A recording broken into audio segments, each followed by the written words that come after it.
What's going on, guys? Tommy Cost here, and today I'm going to be talking to you guys about something that I've been wanting to talk about personally since September of 2010. So all the way back in December of 2014, I made a video called How Ranks or Lack Thereof Affect Matchmaking in Halo. Now, the point that I tried to get across in that video was whether you define yourself as a casual player or a competitive player, the lack of a ranking system will affect your multiplayer experience. And the same can be said about what I'm going to talk about in this video, and that is party matching. So if you don't know what party matching is, first we have to define what a party is. Your party size is defined by the amount of people that you invite before you search for a match. So for example, if you and 3 of your friends decide to search Team Slayer in Halo 5, you guys are a party of 4. So party matching would be identifying the size of a party and matching them up with their equivalent. Party matching was first conceived in Halo 2 post-patch, and it was brought back in 2007 when Halo 3 came out. Now, party matching is a big deal in ranked playlists because Halo is a very teamwork-oriented game. Having good communication skills and being on the same page as your teammates can really help you win a match. A lot of the naysayers and people who just simply don't care say, well, there's a ranking system, that's good enough. It doesn't matter if you match parties, just,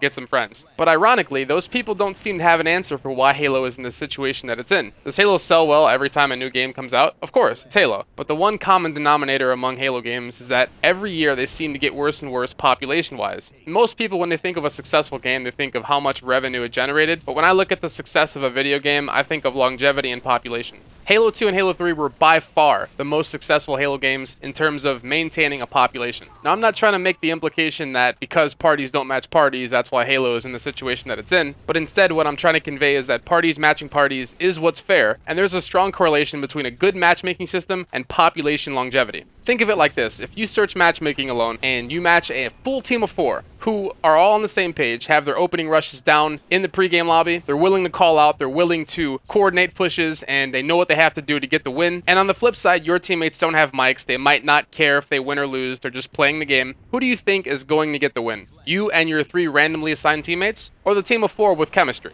In that situation, 9 times out of 10, your team is going to lose badly. And the unfortunate truth is that it's not your fault. When you search alone, or in a party of 2, say you're with a friend, and you match a party of 3 or party of 4 in a 4v4 playlist, that's not your fault. You can't control that. You're doomed from the start. And in my opinion, that's why they took out the ability to see if players are searching in a party in Halo 4 and beyond. In Halo 3, you could tell if people were in a party by looking at the bar right next to their rank or EXP. If the bar was solid, then that meant that those players were in a party, and if it wasn't solid, then they were not in a party. And even in Halo Reach, you could see if players were searching together in a party by simply clicking on one of their gamer tags in the pregame lobby. My theory behind 343 Industries removing the ability for players to see if players are searching together in a party is because they don't want to discourage people from playing their game, which also, in my opinion, is the reason they removed the population counter. But above all, the lack of party matching really affects the balance of matchmaking in a negative way. What the lack of party matching tells people is if they don't have friends, then don't play. Granted, you could play free-for-alls, but if you're not a free-for-all person like myself and you prefer team playlist, it's extremely hard to play a team playlist when you're getting dismantled every other game because you're matching full teams. But the people that I genuinely feel bad for are the newer, more inexperienced players who might have just got the game or maybe have been playing for a couple years, and they don't know that they're matching full parties because there's no way to tell, and they just feel that they're bad. Those are the people that I would like to tell it hasn't always been like this. Like, Halo always hasn't been like that,